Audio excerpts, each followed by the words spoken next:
Are you thinking of selling your home for sale by owner? Here are a few tips.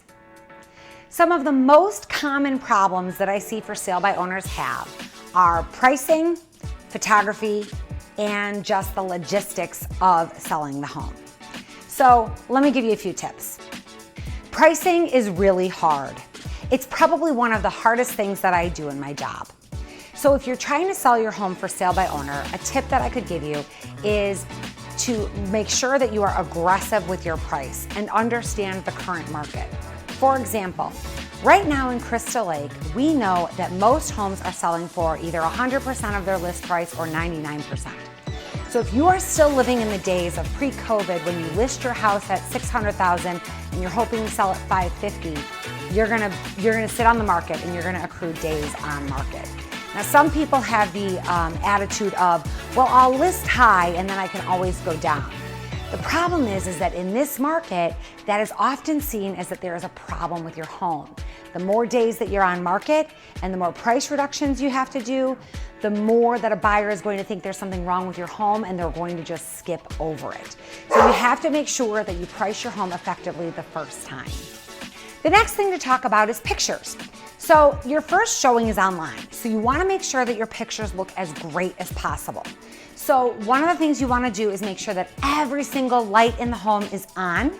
You want to make sure that you're taking the pictures during the daylight, that you've got all the blinds open, all the drapes pulled, and you want to make sure that you don't have any ceiling fans on, and that you're taking your pictures from far back. So what I mean is take your pictures from the corner of the room rather than up close and focusing on one particular feature.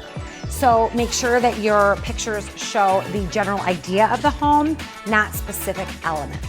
Another thing I commonly see in for sale by owner pictures is like toilet lids up or kitchen towels out or dishes in the sink or dishes on the counter or just too much stuff. So when you're getting your home ready for photos, make sure that you take everything off the counter. So you want to have a nice open counter space versus having stuff all over it. You're selling space, not the stuff that's on the counters. Along the same lines as your photos is decluttering or depersonalizing. So when you're getting your home ready for pictures, make sure that you take down any personal photos of your family or of you or anything that's really personal to you. Sometimes pictures of your animals are fine, but anything that's a family photo or something really specific to you, you want to make sure that you take them down and put them away. The reason for this is because we want buyers to be able to envision themselves living in your home, and if your pictures of you are all over, then it's your home and it can't be their home. Another thing along the same lines are taking down anything that's political or religious. So some people have negative connotations to one or both. So let's just take away anything that could be considered divisive or controversial. The last thing to think about is the coordination of the showings, the open houses, and getting the contracts. So a difficult part of our job is finding out is getting people in the home. So one thing you might want to do is schedule an open house versus meeting random people at your home at all hours of the day. So you want to maybe just have one open house on a Saturday and then another one on a Sunday. But when you're doing this, you have to be really certain that you're safe. I know this might seem like something you wouldn't have to think about, but remember the days of Craigslist when it was very new and you'd go and meet someone that you don't know and they're coming in off the internet?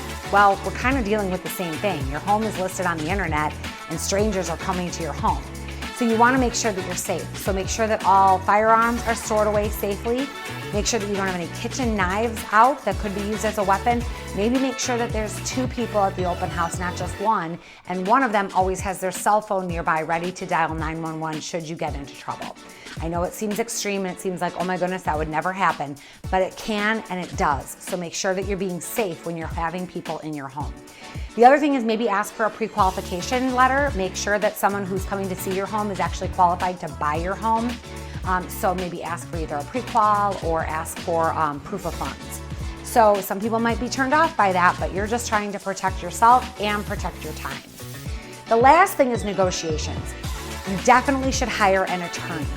Hire a real estate attorney. Make sure that the attorney that you want to use actually deals in real estate in your county. because each county has different rules. For example, Rockford does things very differently than we do here in McHenry County.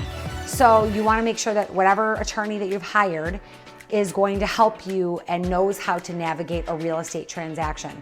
There are a lot of dates that you have to keep in mind, and there's a lot of deadlines that have to be met. And so the attorney can help you with all of that and can help protect you and your investment.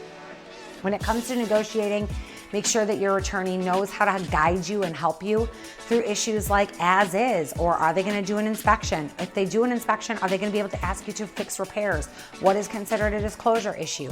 If they do an inspection and they cancel, do you want to know why they canceled? Sometimes you don't. So just keep all of these things in mind. We want to keep you safe. We want to help you get the most of your money for your investment. And so just keep in mind there's a lot of moving parts with a real estate transaction, but I completely understand some people want to try and do it alone. And if you have any other questions, please call me. I want to be your resource.